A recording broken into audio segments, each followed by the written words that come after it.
Okay, I'd like to start by just welcoming all of you guys. Welcome to Wat Tung. Nice to see everyone here. Welcome to anyone who's joining us online as well. Today, we're going to do meditation together. Each evening on Sunday at 6:30, we come together for meditation here in the main hall. We have regular classes, courses, and retreats that we teach where we also do meditation over in our classroom.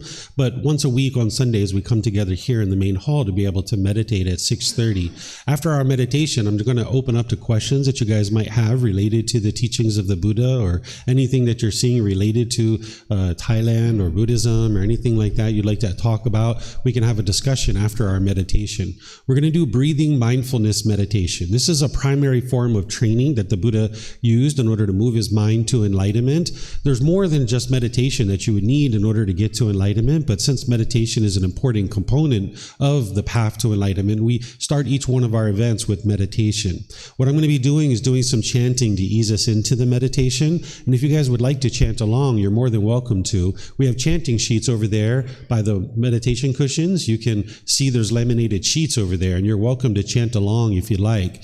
During the lifetime of the Buddha, they used chanting as a way to commit the teachings to memory. Every 2 weeks, they would come together and they would recite his teachings orally. This is the way that they were able to remember them and then actually practice them, because they didn't have books and audiobooks, videos, podcasts, things like that 2,500 years ago. So they used chanting as a way to help them. So it was a learning tool, it was a learning device. So you can see from the origins of chanting that this isn't a rite or ritual or a ceremony or worship or prayer or anything like that. You'll never find any of those kinds of things in the teachings of the Buddha.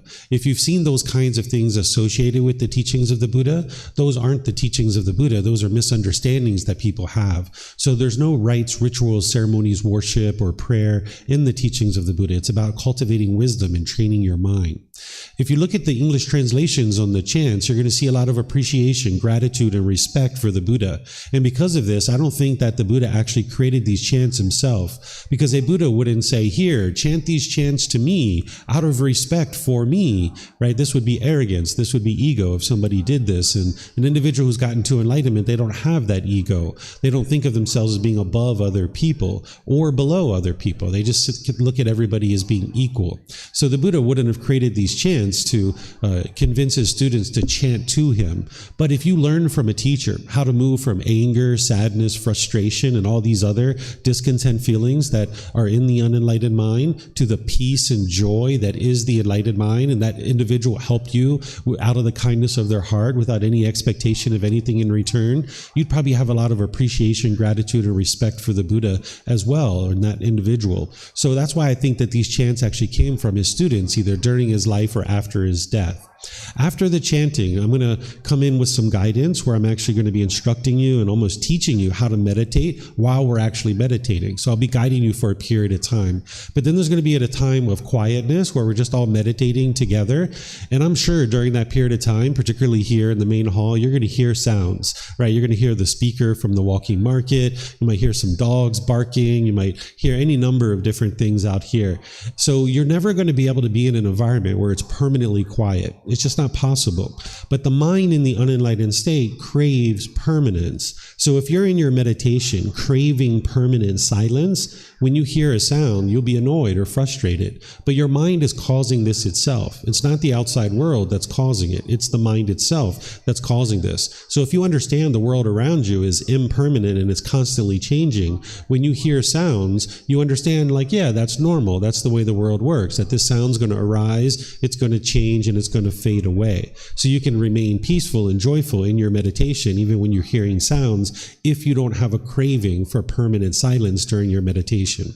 After that period of time of quietness, then we're going to come out of that with some more chanting. And then that's where I'm going to open up to questions you guys might have. I might share just a little bit of the teachings of the Buddha with you guys, just so you'll understand a little bit. Maybe some of you guys haven't been exposed to any of the teachings of the Buddha yet. So I'll share just a little bit with you guys and then open up to questions.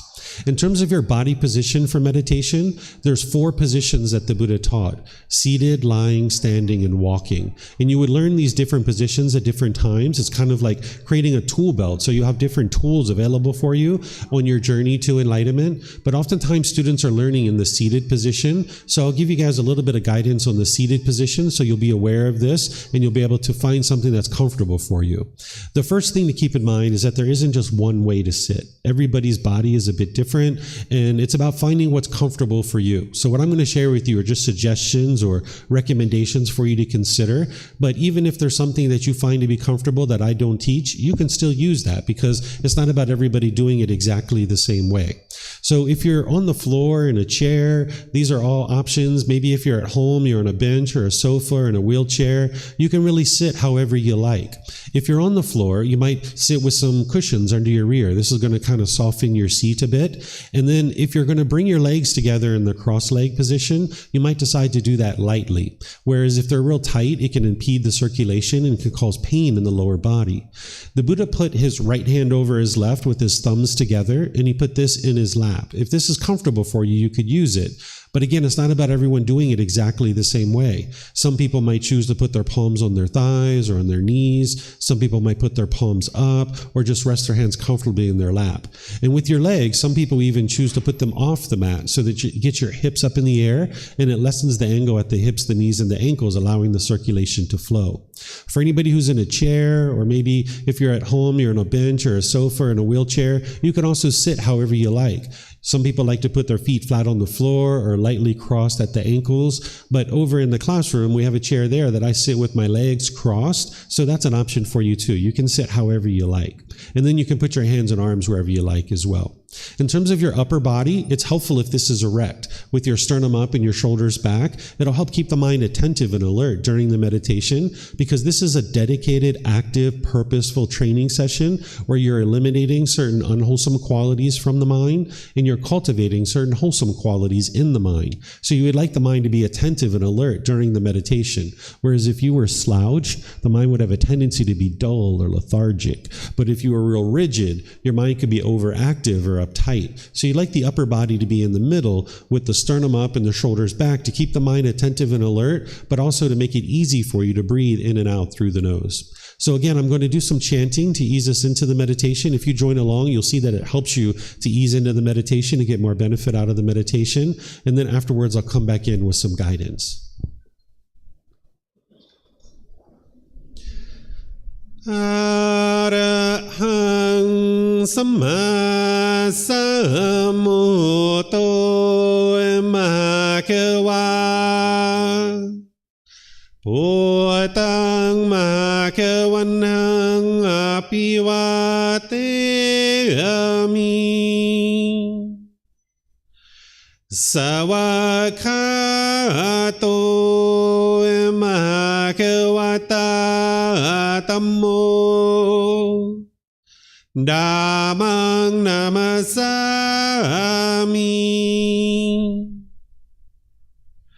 Supatipano Bhagavato Savaka Sangho Sanghang Namami Namo Rasa Bhagavato Arahato Samma Sambuddhassa Namo Rasa Bhagavato Arahato Samma Sambuddhassa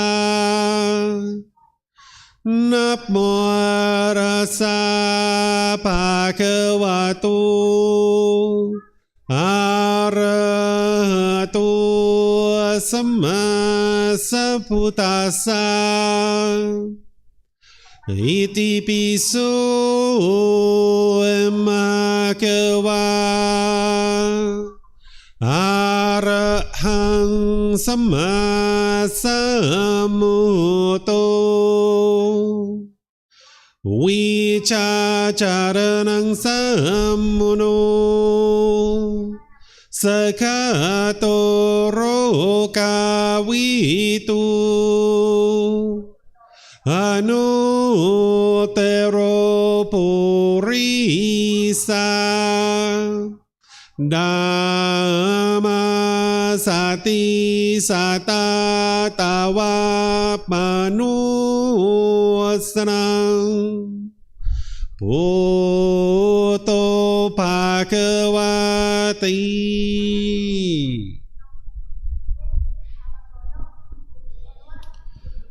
Okay, with the lower body and hands and arms comfortable, in the upper body erect, just close the eyes and start breathing in through the nose and out through the nose. Here you're just looking to establish the breath, a nice, natural, steady, consistent breath. Not forced or controlled, just a gradual inhale through the nose, experiencing the full breath. And then whenever you're ready, exhale out through the nose. Breathing in and out. Breathing in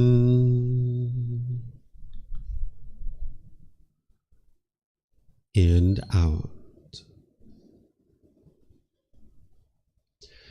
Your breath may not match up with the guidance that I'm providing, and that's okay. This is your practice. I'm just here for guidance.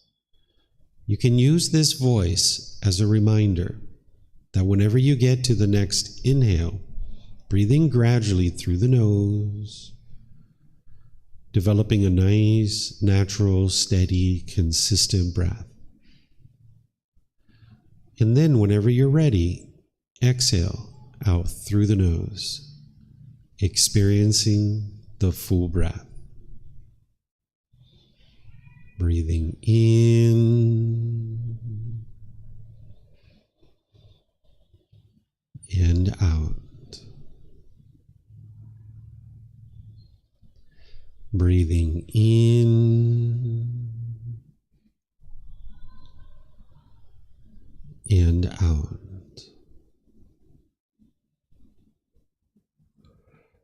With the breath well established, start fixating the mind on the breath, either the sound of the breath coming into the nose or the sensation of air moving over the skin into the nose.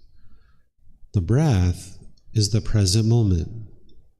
Fixate the mind on the breath, the present moment. Breathing in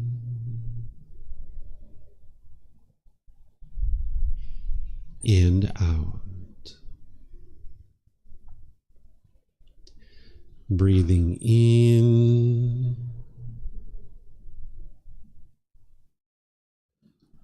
and out. With the mind fixated on the breath, whenever you notice that it moves off the breath, cut that off, let it go, and come back to the breath, the present moment. No need to observe the thought, label it, judge it, analyze it, or even try to figure out where it's coming from. Whenever you notice that the mind is moved off the breath, cut that off, let it go, and come back to the breath, the present moment. Breathing in and out.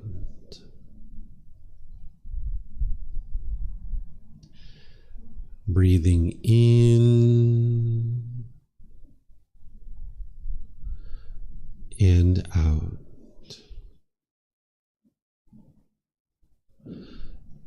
I'm going to be quiet now, and let you do this work of focusing on the breath, cutting off and letting go anytime the mind moves off the breath. You have nowhere to go. There's nothing to do. No one needs you right now. This is your time to focus on the breath. Breathing in and out.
สัมมาสัมพุทโธมหาเกวาโพตังมหาเกวันหังอภิวาเทมิสวากขาโตมหาเกวัตตาธัมโม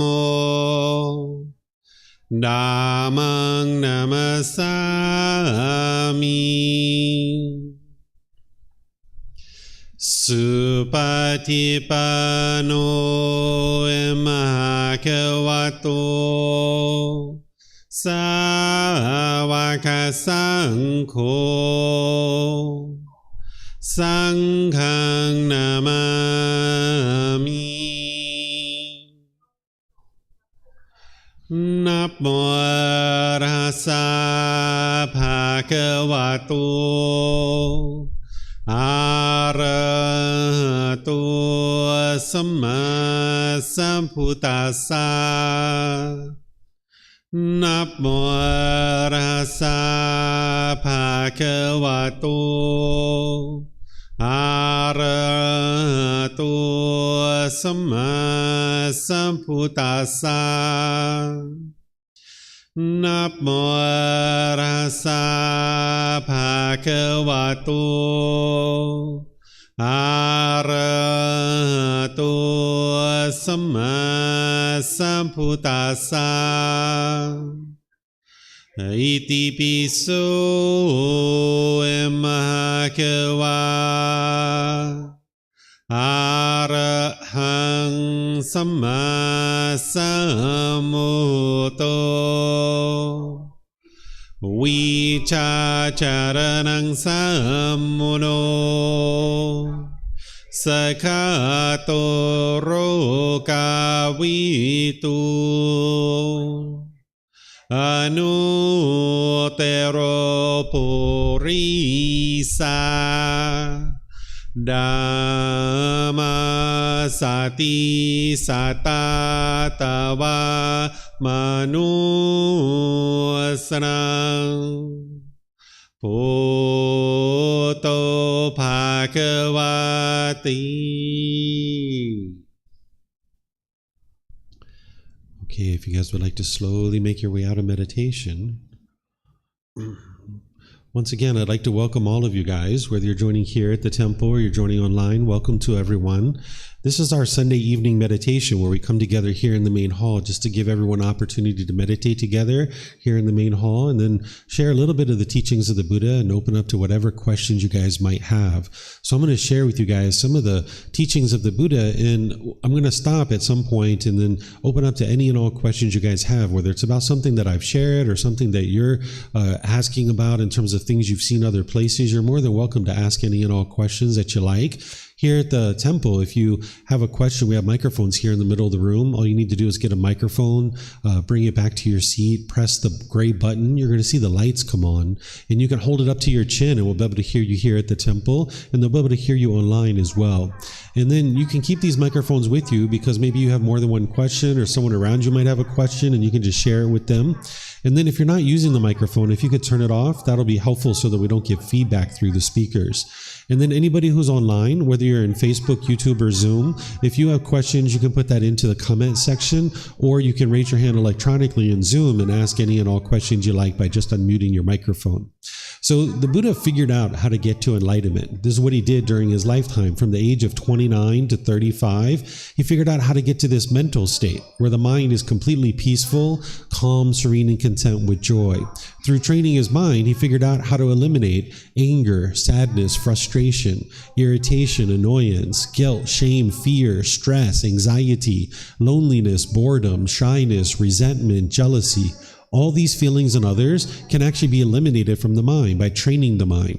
Oftentimes people think that these feelings are being caused by someone else or something external, but it's not the outside world that's causing your inner feelings. These are actually being caused by what's going on within your own mind. And you can train your mind to the point where you no longer experience that. You essentially can opt out of these feelings, just like an email list, and someone might send you spam email and you can opt out and unsubscribe to that list. You can do the same thing with these discontentedness discontent feelings. You don't need to keep experiencing anger and stress and anxiety and guilt and shame and fear over and over and over again in your life. But if you haven't learned the wisdom of how to actually train your mind to eliminate the causes and conditions that are producing these feelings, you wouldn't know how to do that. That's what a Buddha figures out. They figure out how to be able to do this on their own without the help of any teachers or any guides. Then they dedicate the rest of their life to share their independently discovered teachings with countless people, helping countless people get to enlightenment during their lifetime. Then they will preserve their teachings in such a way that countless more people will get to enlightenment after their death. So this is what the Buddha did, and by the age of 35, he understood how to get to enlightenment, and then he just taught people how to do that because he figured it out for himself, and then he helped other people to figure out how to do that as well based on the teachings that he shared. So the teachings of the Buddha aren't about believing a bunch of things and then hoping something good happens when you die. It's not about rites, rituals, ceremonies, worship, or prayer, any of those kinds of things. It's about learning, growing, and developing in this life and training your mind to uproot pollutions. The Buddha discovered 10 individual pollutions in the mind. They're referred to as the 10 fetters. During the lifetime of the Buddha, if you were a prisoner, they would attach a shackle and a chain and a ball around your ankle, and then they would keep you in a field, and this is how they keep you confined in a certain area. And the shackle and chain and ball was referred to as a fetter. Where today, we put prisoners in jail cells or prison cells. But during the lifetime of the Buddha, they would attach a fetter to your ankle. So when the Buddha discovers these pollutions and realizes that that's what's keeping the mind in the unenlightened state, he refers to them as fetters because it's keeping the mind trapped in this unenlightened state, continuing to experience anger and sadness and frustration over and over and over again. So all of his teachings are guiding you to understand what these fetters are, what these pollutions are, and then how to uproot those and eliminate them out of the mind through training of the mind. And as you're gradually training your mind, you're gradually decreasing these pollutions in the mind. You're gradually increasing certain wholesome qualities in the mind. And this is what's ultimately going to produce enlightenment.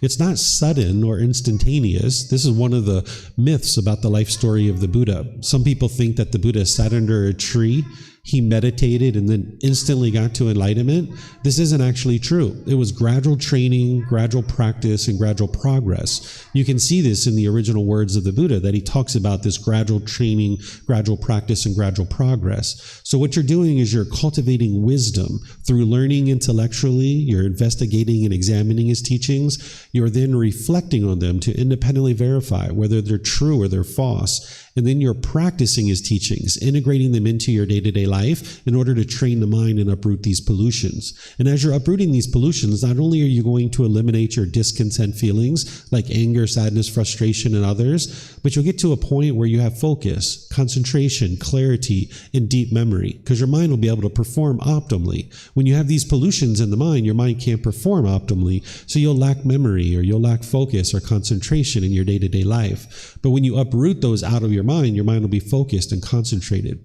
You'll get to the point where your personal and professional relationships are really blossoming. Because in the unenlightened state, there's a certain amount of bitterness and harshness and hostility that an individual has in their mind. And when you're putting that out, that's what's going to come back to you in your day-to-day life, in your relationships. And you can get to the point where you're not being bitter and harsh and hostile with the people around you. And as you do that for an extended period of time, you'll see that people aren't going to be bitter and hostile and harsh with you. Because you can get to a point where you don't even have the slightest dislike for another person. Right now, if there are certain people that you like and certain people that you dislike, this is actually coming from your own mind, where you have certain expectations that you want everybody to be a certain way. And when they meet your expectations, you like them. But when they don't meet your expectations, you dislike them.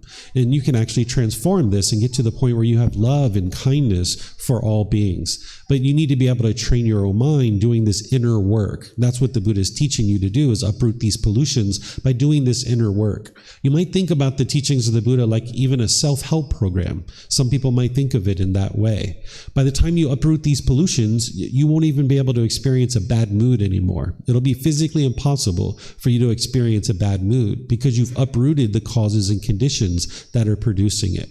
So the Buddha discovered that there's something called craving, desire, attachment, wants, and expectation, this longing, yearning, wanting things to be a certain way. And if the mind gets what it wants, then it gets pleasant feelings like happiness, excitement, elation, thrill, exhilaration, or euphoria.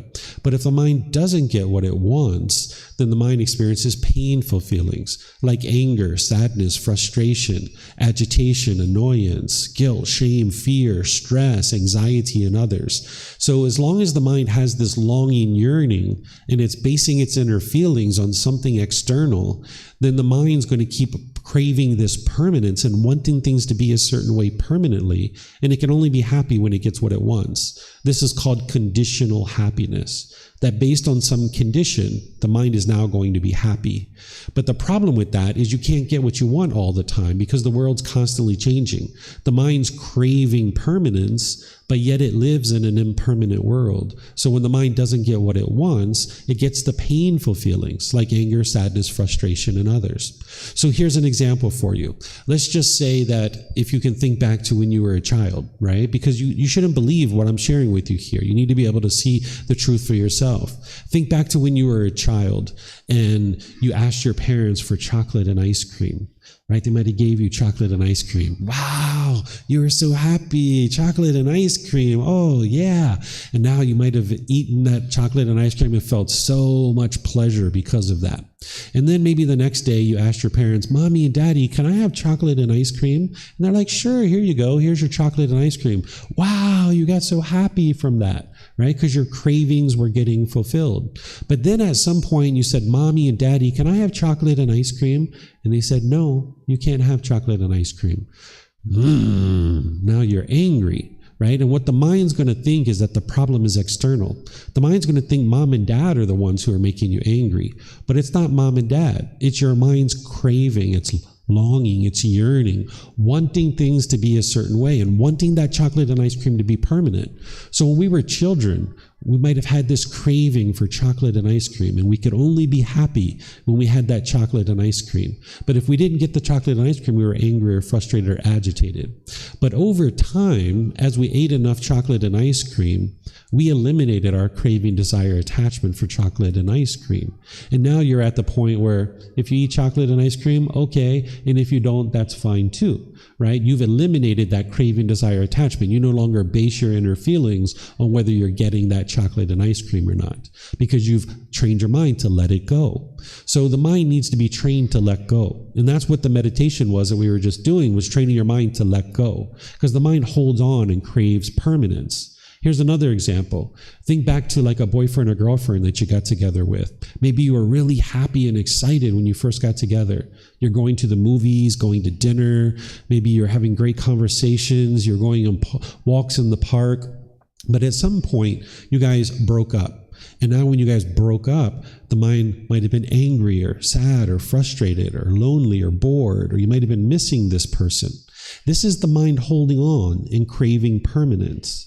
It's not the love that's causing that. It's not your care. It's the mind holding on and craving this relationship to be permanent, when in reality it is impermanent. The same thing's happening with like grandma and grandpa when they die, or mom or dad, or brothers and sisters. If you grieved or had sorrow or sadness at the time of their death, of course, you're not a bad person. You haven't done anything wrong. It's just that the mind is craving permanence, wanting grandma and grandpa to be permanent, when in reality they are impermanent. Because they were born, they had to die. Every single one of us are going to die. None of us are permanent.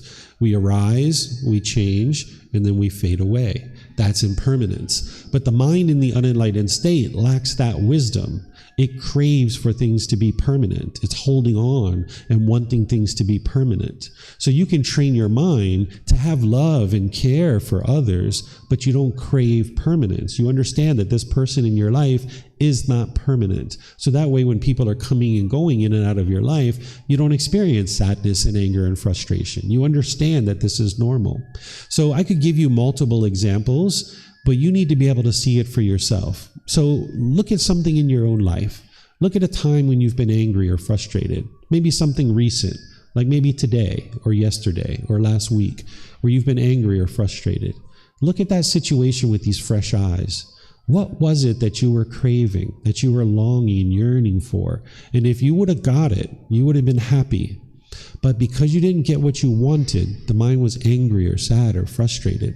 You should be able to see this for yourself. And if you can't, let me know, because plenty of students have asked me questions over the years, because what I'm sharing with you is that it's your own mind that's causing these feelings. And as long as you go around believing that it's other people causing these feelings, you'll continue to get angry and you'll continue to have difficulties in your relationships. Because when the mind doesn't have this wisdom to understand that it's your own mind that's causing these feelings, you'll think that it's something external.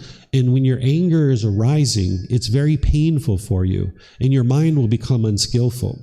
You'll tend to push people away, like friends or family members. You might have pushed people away in your life, thinking that that was going to solve the problem.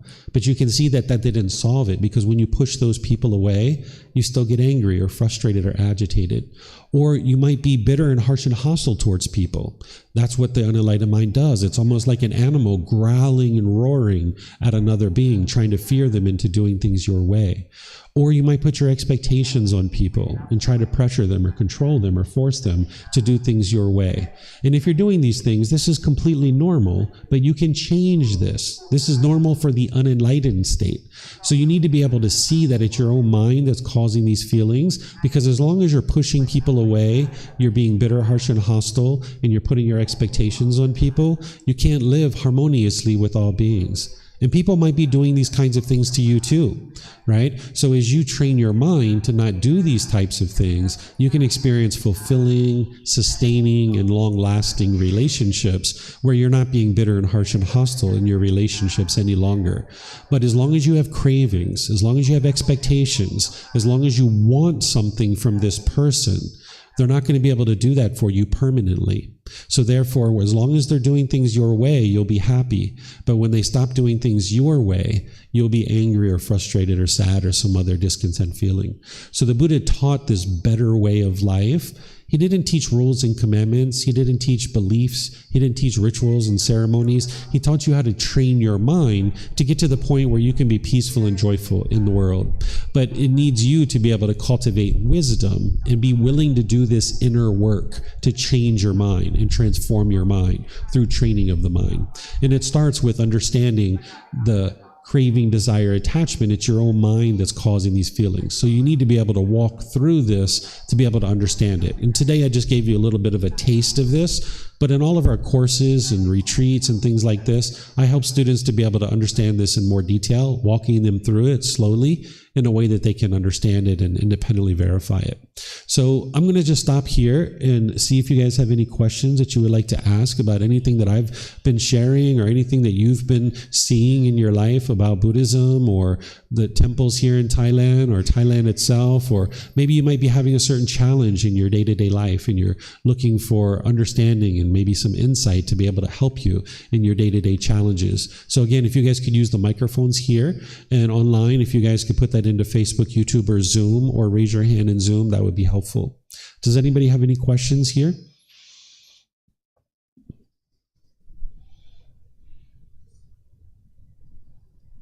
No questions? Okay, let me see if we have anything here online. You have a question, Judy? No?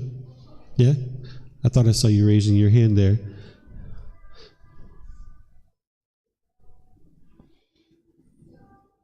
Can you hear me? Yes. Mm-hmm. This is just basic. When you're meditating or attempting to meditate and have a monkey mind, which jumps around all over the place and then start getting uncomfortable, how do you still your body to get back into a really peaceful state? Okay, so you're going to have that for many years as you're first getting started on the path to enlightenment. There's development that the mind needs to go through. Even as an enlightened being, you're still going to have thoughts, occasional thoughts during your meditation. So sometimes people think the goal of this meditation is to eliminate your thoughts. This isn't actually true. So you will have thoughts during meditation. But the difference is in the unenlightened state, you'll have a bombardment of thoughts. It'll be like thought. Or you'll have a thought, you'll follow it for a period of time, you'll indulge in it, you'll look at it, you'll play with it. And then about 2 or 3 minutes down the road, you're like, oh yeah, that's right, I'm meditating. Let me bring my mind back to the breath, right? So as you're having thoughts in meditation, just understand that that's normal. And what you would like to be able to do is notice your thoughts sooner and sooner and cut them off and let them go easier and easier. This is going to help you to develop your mindfulness and your concentration and the ability to let go, because the mind doesn't know how to do that in the unenlightened state, doesn't know how to let go. So in the enlightened mental state, when someone's enlightened, they will have a thought, they will notice it right away, they will cut it off and let it go right away, and then they have stillness and quietness in their mind for an extended period of time. It can be 30 seconds or a minute or so, where the mind is just quiet and still, and then they'll have another thought. And then they'll notice it, and cut it off, and bring their mind back. So that's what an individual would experience as their mind's fully trained. But in the process of getting to that point, you're going to have a pretty busy mind, especially when you first get started. So if you're noticing a busy mind, just do your very best to keep coming back to your breath as you can, and just be patient with your mind and understand that it needs training, and that there's no such thing as a bad meditation. Sometimes people judge their meditation as good or bad. And if their mind's really busy, they'll be like, oh, that was a bad meditation. Or if their mind's more quieted, they'll be like, wow, that was a good meditation. Every meditation is beneficial, because if you get to the end of your meditation and you notice like, wow, the mind's really busy today, that means you have mindfulness. You have awareness of mind. And that's what you would like to cultivate, is that awareness of mind. Now, with that understanding that your mind is quite busy in your day, you know to slow down. If you have any really big, impactful decisions, maybe you delay those decisions. So it's very insightful to get to the end of your meditation and be like, wow, the mind's really busy today. That's a beneficial meditation.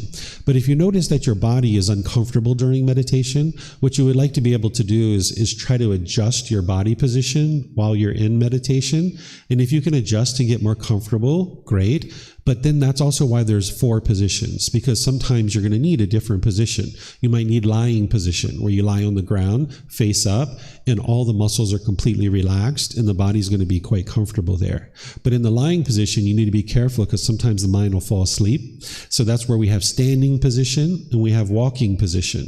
And these are also good for other reasons too. Like walking position is great if you have an overactive mind, if you have a really busy mind. Walking meditation can be really helpful for you. In the course that I'm teaching next week, that starts tomorrow, Monday through Friday, I'm going to be teaching all 4 positions: seated, lying, standing, and walking. So just so you guys know, tomorrow, Monday, we're going to be starting a course called Foundation in the Path to Enlightenment from 9 a.m. to 3 p.m. And you can take the entire course if you like, where you'll get a really good, strong foundation in the teachings of the Buddha. But you can also come and go as you please and take any part of that course that you like. Even on Friday, we have a tour where I take students outside to 2 temples outside of Chiang Mai, and some people just come for the tour. So if you'd like to come over in our classroom, we start each day at 9 a.m. and we start with meditation. So you're welcome to join at any point throughout the entire week, or if you'd like to come for the entire week, you're more than welcome to. There's no cost for anything that we do. Our books, audiobooks, videos, podcasts, personal guidance, courses, classes, retreats. You can come to all of these things at no cost. And you can attend while you're here in Chiang Mai, but also we live stream all of our events. So you can even attend when you're somewhere else. You can attend live, or there's even a recording. So if you can't attend live, you can watch the recordings. You can gradually learn this path, and there's help for you here so that you can move your mind closer and closer to this enlightened mental state, and you don't need to experience any of these discontent feelings. So that's what you would do, is change your body position, but just be patient with your mind and understand that this is normal, that it's going to be busy. And even when you're enlightened, you'll still have thoughts, but they'll be one at a time, and there'll be quietness and stillness in between the thoughts. Mm-hmm. Looks like Leo has a question. Yes, sir. Yeah, thank you, dude.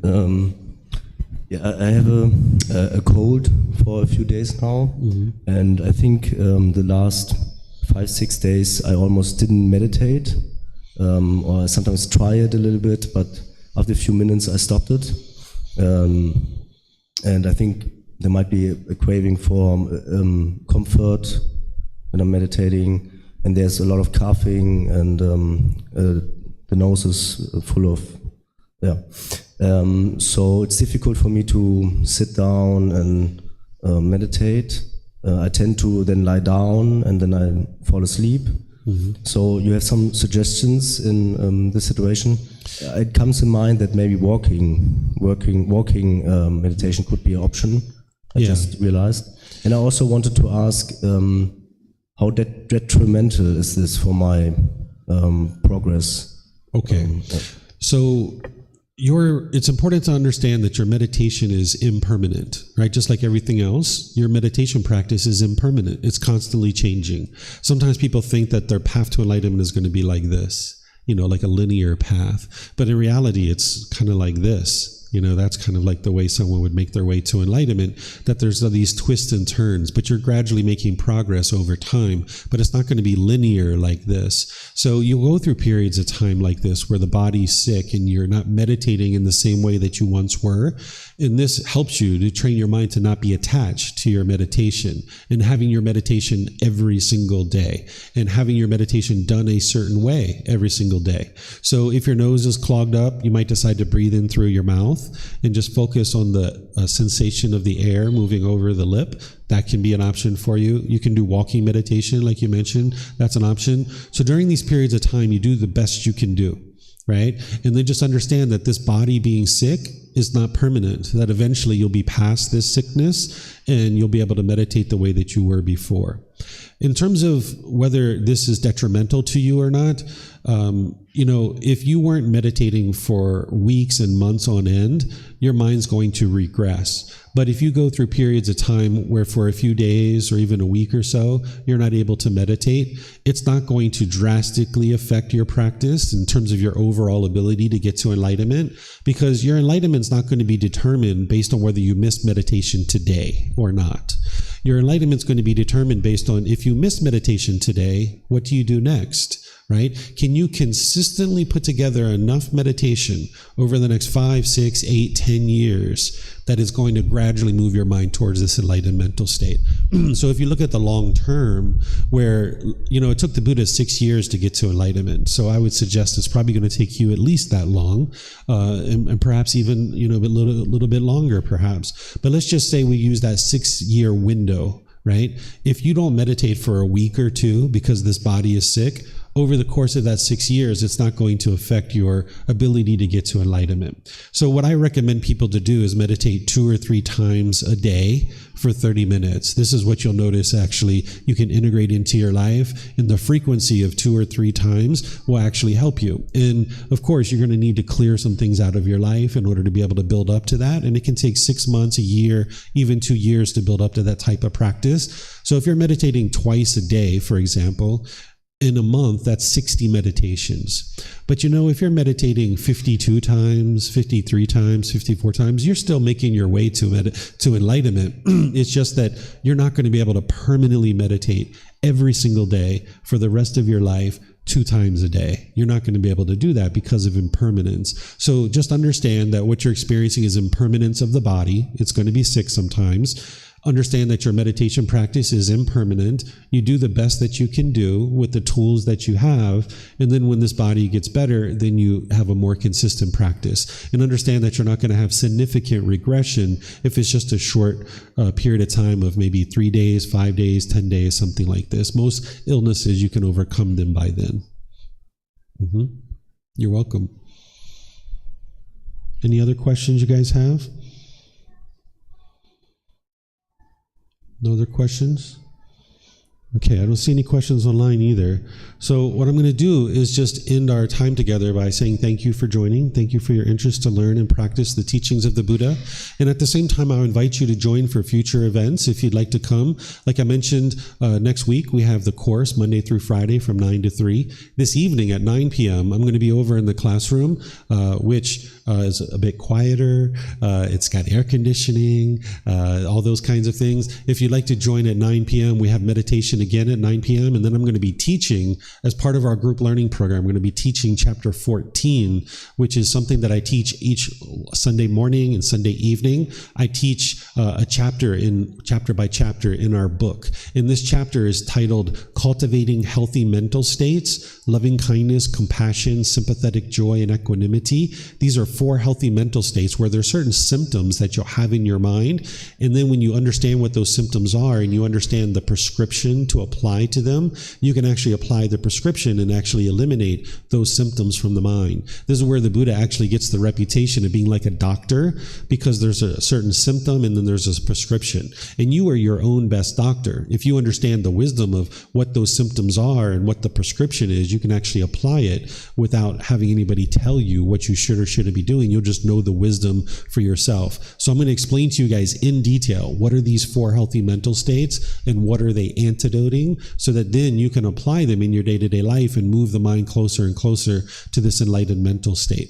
And then we also have regular classes on Wednesday morning that you can attend those as well. You can see our events calendar. If you see the signs out front, there's a QR code for our events calendar. If you go to our website, you can see all the different events. Because even on like Friday, we have a social event where students come together and we hang out, have like a little party over in the classroom where we listen to music, we watch movies, we play games, we do different things like this. So you guys are more than welcome to come to any of these kind of events. So again, thank you all for joining. Whatever you choose to do today, have a very wonderful and lovely rest of your day, and we'll see you next time. Sawadee Kap. Sawadee Kap.